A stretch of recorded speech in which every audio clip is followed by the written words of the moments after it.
खवड्या डोंगरावर घडलेल्या हृदयद्रावक घटनेनं संपूर्ण महाराष्ट्र हादरलाय।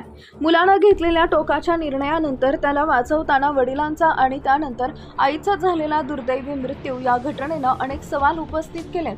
या प्रकरणात आता मृत संगीता चांदगुडे यांचा एक व्हिडिओ सोशल मीडियावर प्रचंड व्हायरल होत असून त्यातील वक्तव्यामुळे पती-पत्नीतील वादाच्या चर्चांना उधाण आलं आहे। यूट्यूबवर असलेल्या संगीता चांदगुडे यांनी घटनेच्या आदल्या रात्रीच आपल्या कुटुंबाला चॅनलवर एक भावनिक व्हिडिओ शेअर केला होता। व्हिडिओमध्ये त्यांनी नात्यामधील दुरावा आणि कटुतेवर थेट भाष्य केलं होतं। पोळी दोन्ही बाजूंनी भाजली तरच गोड लागते, तसेच नातेही दोन्ही बाजूंनी टिकवलं पाहिजे। जर समोरची व्यक्ती आपल्या प्रेमाची आणि भावनांची किंमत करत नसेल तर अशा नात्यात राहण्यात काहीही अर्थ नाहीये।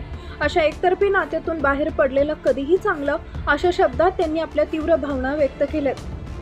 विशेष म्हणजे या घटनेच्या आदल्या रात्रीच त्यांनी एक भावनिक व्हिडिओ पोस्ट केला होता।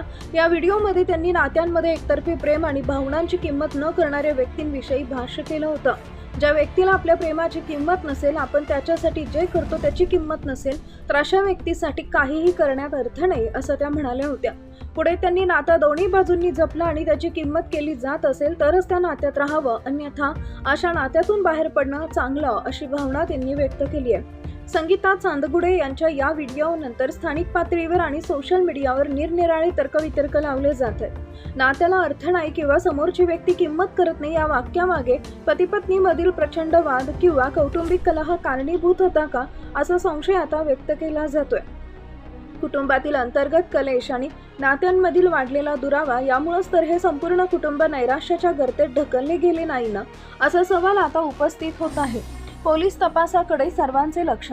हा व्हिडिओ जरी कौटुंबिक वादाचे संकेत देत असला तरी व्हिडिओतील वक्तव्याचा आणि डोंगरावर घडलेल्या या घटनेचा थेट काय संबंध होता हे अद्याप अधिकृतपणे स्पष्ट झालेलं नाही। या घटनेमागील नेमकं कारण काय होतं? पती-पत्नीमध्ये खरोखरच गंभीर वाद होते का, की यामागे आणखी काही कौटुंबिक वा आर्थिक कारण होतं? या सर्व प्रश्नांची उत्तरे आता पोलीस तपासातूनच समोर येतील।